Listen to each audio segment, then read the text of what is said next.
Already గబ్బు మీద ఉతుకుతున్నారు మనని. మనం పోయి ఇక పబ్లిక్కి వెళ్తే ఇంకా పల్చన అయిపోతాం.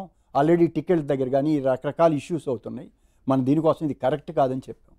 అయిపోయినాక పెడతామన్నారు. ఇక వచ్చారు. వచ్చిన తర్వాత రాలా. అప్పుడు స్టార్ట్ అయింది ఏంటి, వర్కర్స్ ప్రాబ్లం. వర్కర్స్ ప్రాబ్లం ఏంటి, 6 నెలల క్రితం వాళ్ళు లెటర్ ఇచ్చారు. మరి 6 నెలల నుంచి ఎందుకు చేయలేదు? ఇక్కడికి వచ్చినాక వర్కర్స్ స్ట్రైక్ మొదలైంది. సో ఆ మంత్ అంతా వర్కర్స్ స్ట్రైక్ అయింది. చివరికి ఏమైంది, వర్కర్స్ది వీళ్ళు చేయలే.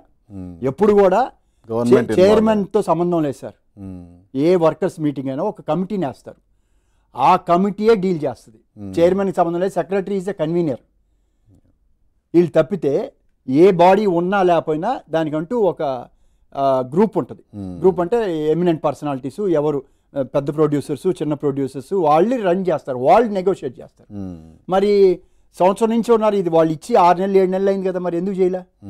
చేయకుండా లాగి సరే అది చేసి లాస్ట్లో అడిగాం, మీరు చెప్పారు మీ టైం అయిపోయింది అని. మళ్ళీ 26వ మీటింగ్ అని పెట్టారు. 25వ మీటింగ్ అని. అంటే 2 ఏళ్ళు కదా, 24. నేను చెప్పా 25వ మీటింగ్ కాదు, మనం ఇవాళ వీఆర్ నాట్ లీగల్లీ లేదు, మనం ఆపద్ధర్మంలో ఇది ఉన్నాం తప్పితే యూ కెనాట్ అని నేను దాన్ని మార్పించాను. 26 అంటే దే వాంట్ టు ఎక్స్టెండ్, అది కూడా మార్పించాను నేను. రావటం లేదు, స్పెషల్ ఇది అని పెట్టుకోండి. అసలు మీరు కూర్చునేదానికి అధికారం లేదు ఇక్కడ. మనం కూర్చున్నా ఏది కూడా చెల్లదు. ఒక రిటైర్డ్ ఉద్యోగి, రిటైర్ అయిపోయినాక వచ్చి మీ ఆఫీస్లో వచ్చి నేను కూర్చుంటాను, నేను రన్ చేస్తానంటే పాసిబుల్లా? Simple question. నువ్వు అయిపోయింది, నీ టైం అయిపోయింది, నువ్వు వెళ్ళిపోవాలి. నేను వచ్చి కూర్చున్నా, నేను నిన్న దాకా చేశాను, నేను చేస్తానంటే పాసిబుల్లా? Simple thing sir. నేను అడిగేది కామన్గా అడుగుతున్నాను కాదు. అసలు కమిటీలో మెజారిటీ సభ్యుల అభిప్రాయాలు ఏంటి అసలు ఇప్పుడు ఉన్న ప్రస్తుతం ఉన్న కమిటీలో? కదా సార్ ఇది అయింది. ఆపద్ధర్మ కమిటీలో చాలా మంది వద్దంటున్నారు. వాళ్ళు కొంతమంది మాత్రం అక్కడ ఎవరు ఉంటారు, ఎనీ మీటింగ్ డెసిషన్ తీసుకోవాలన్నా సపోజ్ జనరల్గా ఎలా ఉంటాయంటే, ఏది ఉన్నా సరే సార్ డిస్కషన్స్ అయినాక ఆఫీస్ బేరర్స్ ఉంటారు. ప్రెసిడెంట్, సెక్రటరీ, వైస్ ప్రెసిడెంట్, ఇద్దరు వైస్ ప్రెసిడెంట్ ఉంటారు, జాయింట్ సెక్రటరీలు, వీళ్ళు ఆఫీస్ బేరర్స్ ఉంటారు, ట్రెజరర్. వీళ్ళందరూ కూర్చొని ఒక ఏదైనా వస్తే డిస్కస్ చేసి వీళ్ళ అవుట్కమ్నే మనం పీసీ పెట్టాలి. మాకెవరికి లేదు ఇక్కడ. Only president, secretary and treasurer. ఇంకెవరు నన్ను పిలవట్లా, నాకు తెలియదు.